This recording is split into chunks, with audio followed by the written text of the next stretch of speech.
Last week, I was invited to come to Mrs. Waters' 5th grade class because they've been learning about the saints for the past couple of weeks, and every child is picking a saint to do a presentation on. And they knew that Wednesday was the day reserved for my favorite saint. Do you have a favorite? One who guides you in a special way? For me, it's Saint Teresa of Avila. I've always loved her. I like her for many reasons, and Genevieve, who is the 5th grade girl who was doing the presentation on her, did a great job. She had great pictures of her. She had a great biography of her life on a big Google slide in front of the class, and she could answer all of their questions about Saint Teresa. They asked me why I liked her so much. And I said, because she was really good at getting mad at God. Maybe you know that story about St. Teresa. She was very devoted to God. She worked really hard in life, but things didn't always work out for her, just like they don't for us. And one day she was riding on horseback from one job to the next, trying to manage all of these convents with all this busyness, and she got kicked off the back of the horse. And it was a November day like today with lots of freezing cold mud puddles around. And she landed right in a mud puddle. And she looked up to heaven and she said, "You know, God, if this is how you treat your friends, no wonder you have so few of them." That's a woman who knows how to be real with God. She also taught me how to pray in hard times. Do you know the prayer of St. Teresa of Avila? Let nothing trouble you. Let nothing frighten you. All things are passing. God never changes. Patience will gain you all things. If you have God, you lack nothing. Alone, God is enough. Teresa, like all the saints, can only be understood by looking back at her life. You can't be a saint until you're someone whose experience of life is able to be viewed in its totality. We might be around many saints right now, but we won't know that until we look back and say, wow, that life really showed faithfulness. I don't know if you've ever been in a rowboat before, but it's very different than being in a kayak or a canoe. Compared to a rowboat, a canoe or a kayak is easy. You just get in and you take a paddle and you go where you want to go. A rowboat is different. You sit backwards. You sit facing backwards. You row in the direction you want to go, but you don't see where you're going. You face only where you've already been. And that's exactly what life is like for all of us. We're rowing toward a future that we get glimpses of, but that we can't see dead on. We can't keep a gaze. And sometimes we're rowing and we look back and we go, oh, I'm off course again.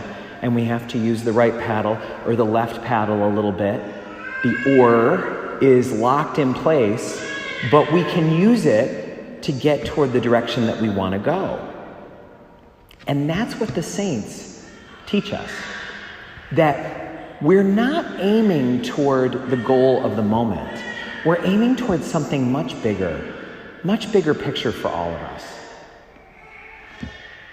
One of the things that those kids are working on at SMA is their resumes for the future. They've got to have a great future. We want them to get into good high schools and colleges.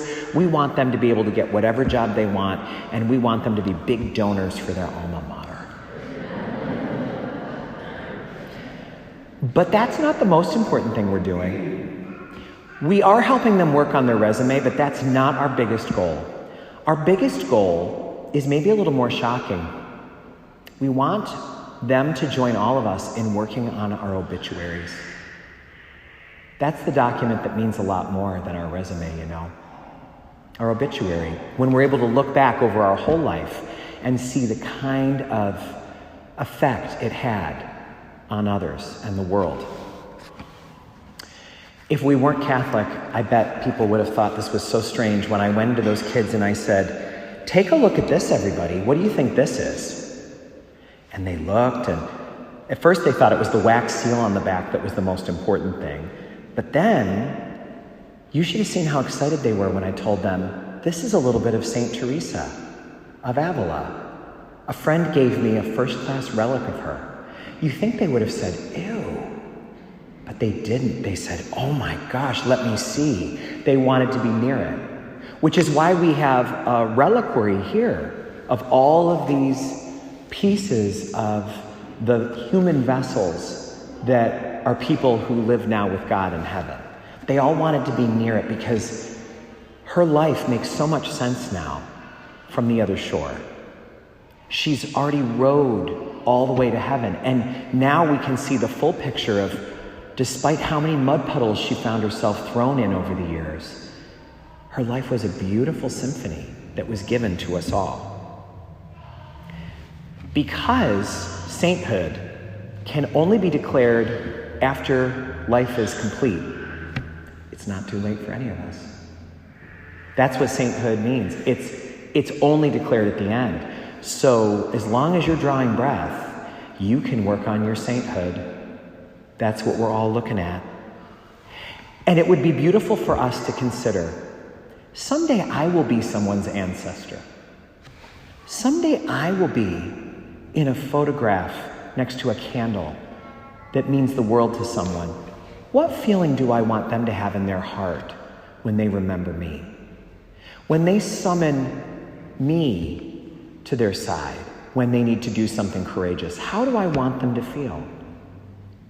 Since all of us are rowing toward that shore, and none of us can see where we're going, how can we consider what our life in today and tomorrow's opportunities could be for the people around us?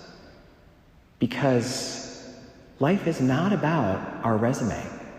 That keeps changing. But our obituary, that lasts forever.